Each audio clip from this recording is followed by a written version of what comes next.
Foxe's Book of Martyrs by John Foxe. Editor's Preface.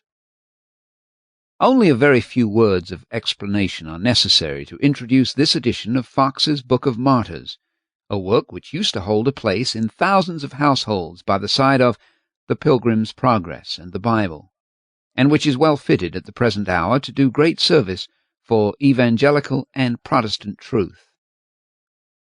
Foxe is undoubtedly a vivid, powerful, truly interesting writer, with a style whose simplicity covers elements both of tenderness and indignation, and some of his narratives are among the finest in the English language. But in his book, as he left it, he did not always arrange his materials in the way most likely to attract the reader of the present day. His literary craftsmanship in the making of phrase, sentence, and paragraph is noticeable, but he was markedly deficient in literary architectonics. He did not always build up his hewn stones into a simple structure, the lines of which could at once be taken in by the observer. An endeavour has been made in this edition to remedy that defect. The modern reader is won by clear and simple arrangement of what is placed before him. Accordingly, the editor has striven hard to merit the commendation of having secured that.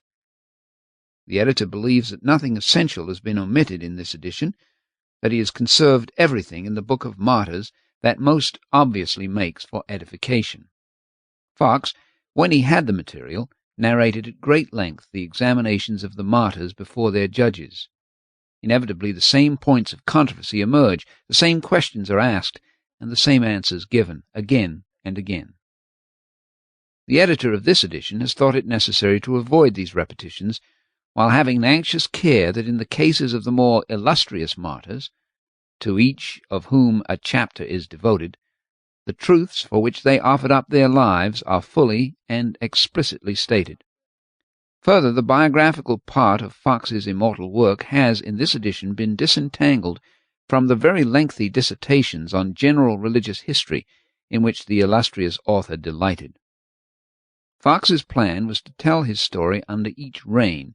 Then, when he came to the hour in which his hero struck upon the scene, he pulled up, began to relate the biography of his subject from the beginning of his career, and that done, returned to his main narrative. National history and personal biography were more mixed up than they need have been, and repetitions were frequent. These saltatory methods led to confusion. The biography did not stand out in sharp relief. The reader was not clearly pointed to it, and the general impression of the whole on his mind was Sample complete. Ready to continue?